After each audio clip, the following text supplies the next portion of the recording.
Hello and welcome to this week's episode of Beat the Experts, brought to you by Falcone Moon Ford. Alongside Mike Bires, I'm Andrew Chiappazzi. We are in the heart of local high school basketball. Section games are heating up. AJ, some great games this week. Absolutely right. So let's dive right into it, and let's begin with the classic Lincoln Park at Aliquippa on Tuesday night. And you know what, Mike? I don't know if their resumes are that impressive just yet, but Lincoln Park and Aliquippa, in my mind, are two of the top teams in Class 3A and WPIL. Maybe not quite on the state level yet, but certainly I think they're favorites to maybe compete for a WPIL championship. Lincoln Park, of course, has kind of transitioned a little bit to Keno Holmes and Thomas Malanja. They've shouldered the load now. The Leopards have played a tough schedule, so I don't think that 4-4 schedule is indicative of how good this Lincoln Park team can be. And Aliquippa has done a really nice job of kind of transitioning under Dwight Hines, who in his second year has molded Aliquippa into a really strong defensive team. They're not going to wow with their scoring ability or anything like that, but they're going to really frustrate teams defensively. So this is a great matchup. They played some good games last year when Aliquippa was still transitioning a little bit. And I don't know who wins Tuesday night, but they may play not only a second time on January 30th, but a third time in the WPIL playoffs. Yeah. AJ, you're right about the Clips playing great defense, although they were smoked by Swickley Academy a couple days ago. Swickley is good, though. The Panthers scored 91 points, but your point is well taken. This is already a great rivalry. This is only the third year they're playing each other. A couple years ago, when the Clips went 30-0 and won the state championship and the WPIL title also, obviously, they beat Lincoln Park in the WPIL final. I believe it was 49-45, and then they played in the so-called Western Final with the right to go to Hershey. It was a great game with Geneva, 55-52. Last year, Lincoln Park won both of the games. So we shall see what happens on Tuesday night. Should be a great game.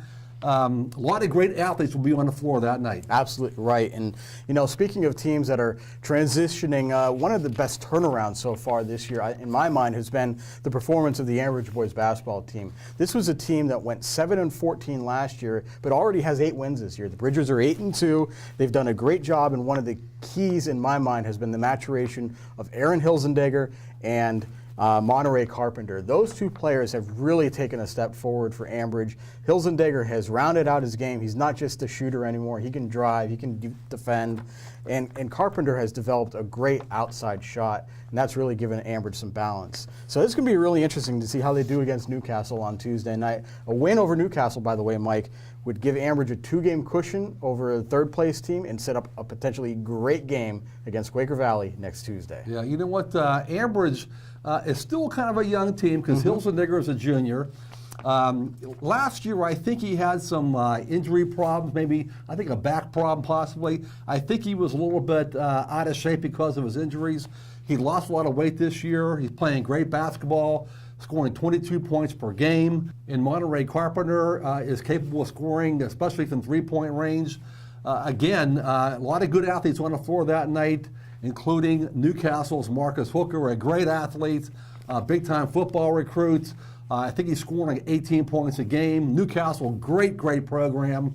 Should be a great scene there at Ambridge High School. Nice barometer for Ambridge to see how far they've come along. Finally, I don't think there's any question that the best girls game this week is going to be between Blackhawk and Central Valley on Thursday. Blackhawk is 8-0, Central Valley is 8-1, and we know all about Blackhawk. This is a program that has won or shared a section title 5 of the last 6 seasons. They produced a ton of Division I talent, the latest being junior Maddie Albach and sophomore Mackenzie Amelia. So we know Blackhawk's good, and they're going to be a WPIL championship contender. I think the story here is the progress that Central Valley has made from last year. So young last year. They're still very young with just one senior, but Kaylin Underwood has been fantastic. Christian Fry has really developed into an all-around solid guard, and I think Thursday night, the X Factor might be Allison Kirby, who's a 6-foot sophomore. Blackhawk doesn't really have that size. If Kirby can be a factor, maybe Central Valley can get the win. Yeah, you know what, AJ? Both of these teams have a pair of good scorers. Christiana Fry, 15.5 points per game. Caitlin Underwood, 15 points a game. Blackhawk has Mackenzie Amelia, 18 points a game. Maddie Albaugh, 17 points a game. Blackhawk is the leading scoring girls team in the WPIL, 66.8 points per game. So it should be a high-scoring game.